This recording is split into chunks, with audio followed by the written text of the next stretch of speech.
Assalamualaikum warahmatullahi wabarakatuh. Alhamdulillahi rabbil alamin. Wassalatu wassalamu ala ashrafil anbiya'i wal mursalin Sayyidina wa maulana Muhammadin wa ala alihi wa ashabihil mujahidin at-tahirin. Kaum muslimin rahimakumullah.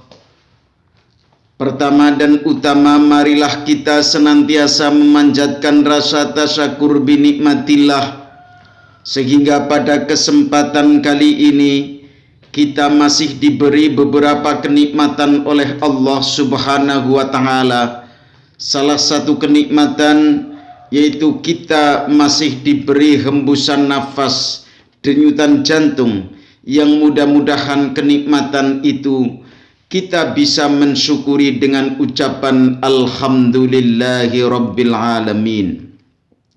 Salawat serta salam semoga tetap terlimpahkan kepada junjungan kita Nabi besar Muhammad Sallallahu Alaihi Wasallam, Nabi yang telah memperjuangkan umatnya dari alam kegelapan menuju alam yang terang benderang ini.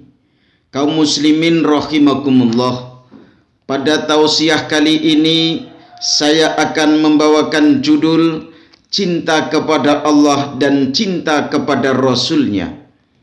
Bahwasanya seorang hamba yang selalu dekat kepada Allah, seorang hamba yang selalu dekat kepada Rasulnya, maka orang itu akan selalu derek dawuh apa yang diperintahkan oleh Allah dan selalu mengikuti apa yang diperintahkan oleh Rasulullah Sallallahu Alaihi Wasallam. Orang yang cinta kepada sesuatu, maka orang tersebut mengikuti apa yang dikehendaki oleh orang yang dicintainya. Begitupun seorang mukmin yang cinta kepada Allah Subhanahu wa Ta'ala, apa yang diperintahkan oleh Allah pasti seorang hamba akan nurut dan banyak menyebut nama Allah dan juga menyebut nama Rasulullah Sallallahu Alaihi Wasallam. Setiap hembusan nafas dan denyutan jantung, orang itu selalu ingat kepada sang Kholiknya. Maka setelah ingat kepada sang Kholiknya, juga akan selalu ingat kepada Rasul sebagai penuntunnya. Kaum muslimin rahimakumullah, Allah Subhanahu wa Ta'ala berfirman, "Wa may yuti'illaha war rasula fa ulaika ma'al ladzina an'amallahu 'alaihim minan nabiyyina was-siddiqina wasyuhada'i was-solihina wa hasuna ulaika rafiqa." Yang artinya, barang siapa yang mentaati kepada Allah dan Rasulnya, mereka itulah yang bakal bersama dengan orang-orang yang diberi nikmat oleh Allah, yaitu himpunan, perkumpulan para nabi, perkumpulan para siddiq, para syuhada dan solihin, dan mereka itulah kawan terbaik. Surat An-Nisa ayat 69. Pada suatu saat ada satu sahabat namanya sahabat Sauban. Karena diceritakan dari Anas bin Malik radhiyallahu anhu, ia berkata, ayat ke-69 dari surat An-Nisa ini turun berkaitan dengan sikap seorang pelayan Rasul yang bernama Sauban. Sauban ini salah satu sahabat yang begitu cinta dengan Rasulullah Sallallahu Alaihi Wasallam. Maka suatu saat sahabat Sauban menghampiri Rasulullah Sallallahu Alaihi Wasallam dengan muka pucat, tidak berdaya, tidak bergairah, laksana orang yang sedang terkena penyakit. Sehingga Rasulullah menegur kepada sahabat Sauban yang sedang diliputi rasa kesedihan yang cukup mendalam. Wahai sahabat Sauban, mengapa engkau wajahnya pucat? Tenaganya tidak punya gairah. Apakah engkau sakit, wahai sahabat Sauban? Sahabat Sauban menjawab, Ya Rasulullah, ya Habiballah, saya tidak sakit, saya sehat wahai Rasulullah, wahai kekasihnya Allah. Tetapi yang sedang kupikirkan, yang sedang kukhawatirkan, apabila di dunia ini saya merasakan kerinduan kepada engkau, saya ingin menatap kepada wajah engkau, langsung bisa menemui dan menjumpai engkau ya Rasulullah.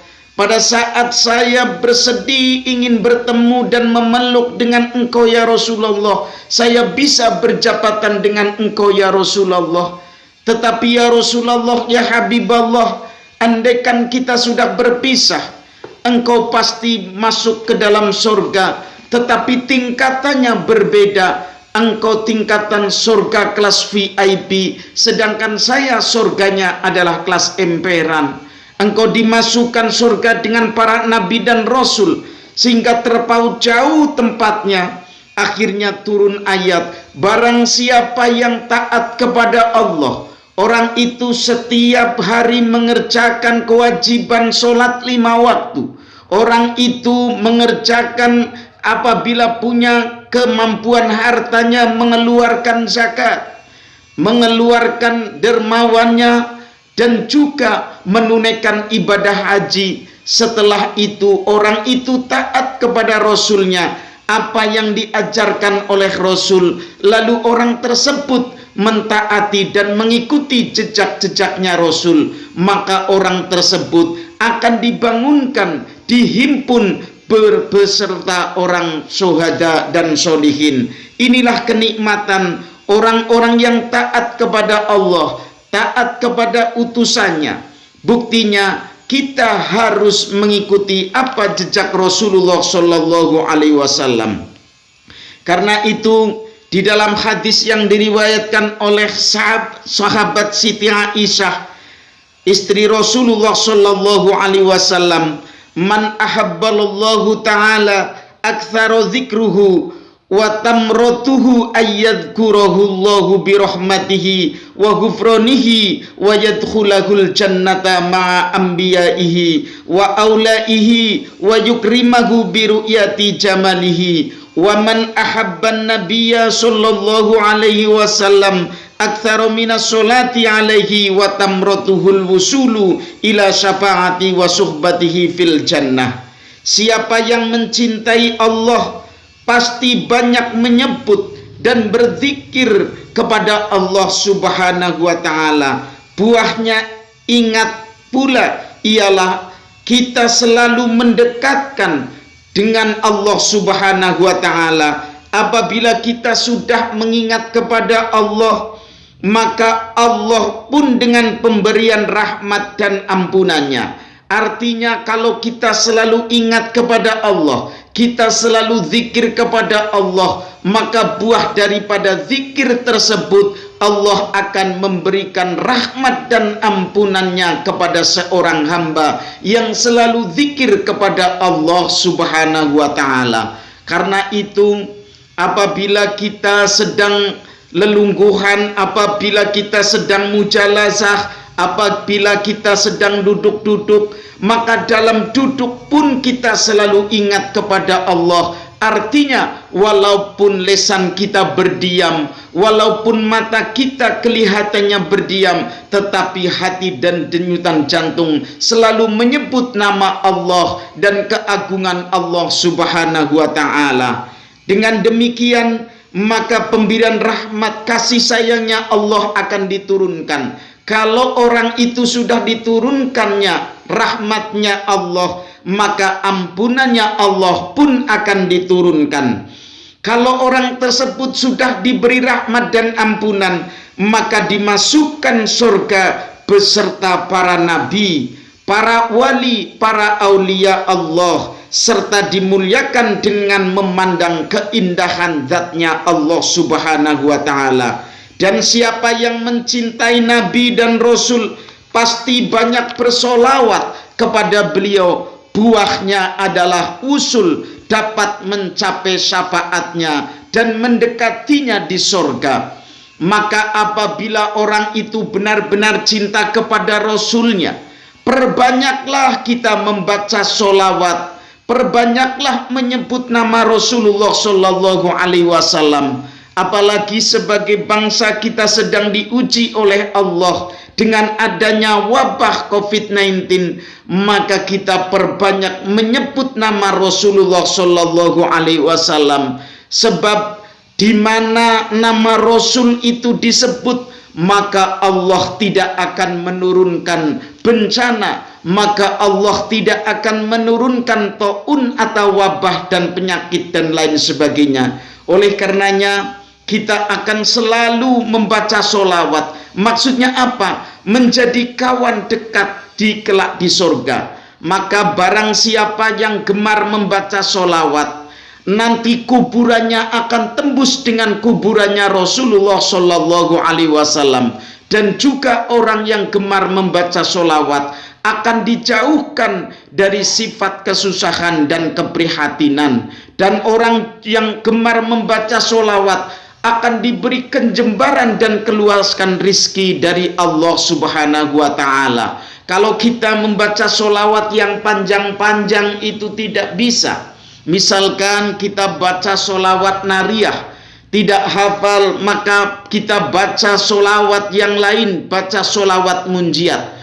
Baca sholawat munjiat mungkin terlalu panjang, kita baca sholawat Jibril, cukup kita sallallahu ala Muhammad, sallallahu ala Muhammad. Karena itu dari sahabat Anas, Nabi bersabda, man ahabba sunnati fakhud abahabbani, wa man ahabbani kana ma'i fil jannah. Siapa suka meniru tindakan sunnahku, berarti ia benar-benar mencintai diriku. Dan siapa yang mencintai diriku, maka akan bersamaku kana ma'i fil jannah. Inilah bahwasanya sholawat adalah merupakan ibadah yang paling mudah, ibadah yang tidak dituntut membacakan tajwidnya, tidak apa-apa. Ini ibadah yang paling mudah adalah membaca sholawat kepada Rasulullah Shallallahu Alaihi Wasallam. Bahkan pentingnya sholawat, nama Rasul itu selalu disebut berdampingan dengan nama Sang Kholik. Apabila kita sholat yang khusyuk sekali, andaikan tidak membaca sholawat pun, sholat kita tidak akan sah. Karena Rasulullah Shallallahu Alaihi Wasallam inilah namanya selalu berjejeran. La ilaha illallah Muhammadur Rasulullah. Bahkan kalau kita membaca la ilaha illallah begitu banyak, itu belum diterima sahnya tauhidnya seseorang, manakala belum ditutup dengan lafal Muhammadur Rasulullah.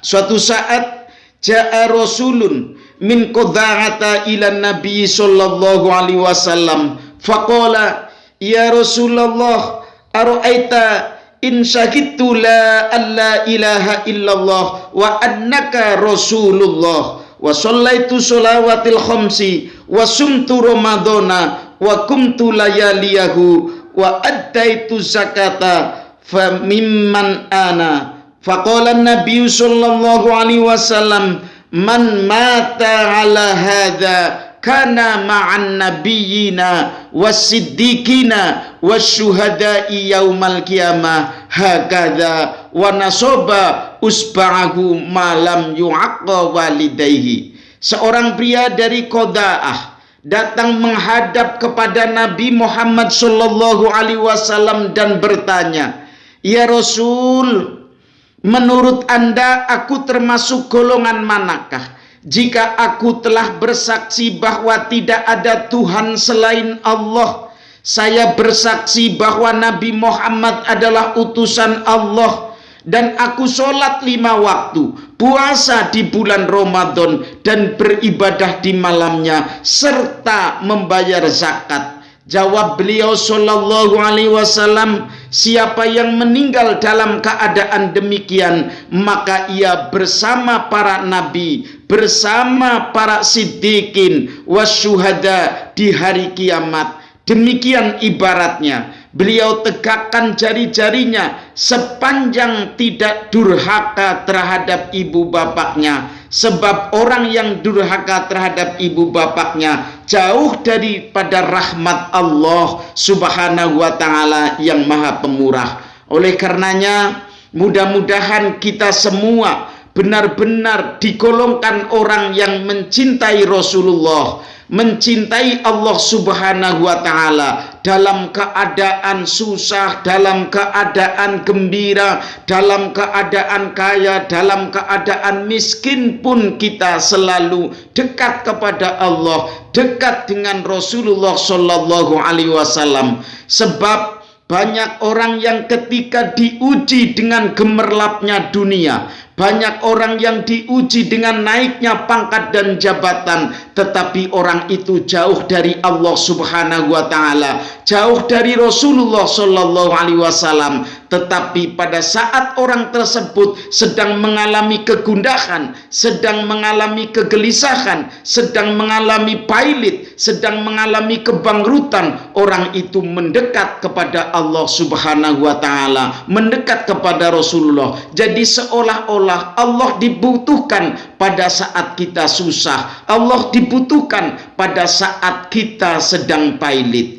Karena itu mudah-mudahan dalam kondisi apapun kita selalu dekat kepada Allah, mencintai pada Rasulullah sallallahu alaihi wasallam. Terima kasih atas perhatiannya. Mudah-mudahan ada manfaatnya. Usikum manafsi bitaqwallah wal afu minkum. Wassalamu alaikum warahmatullahi wabarakatuh.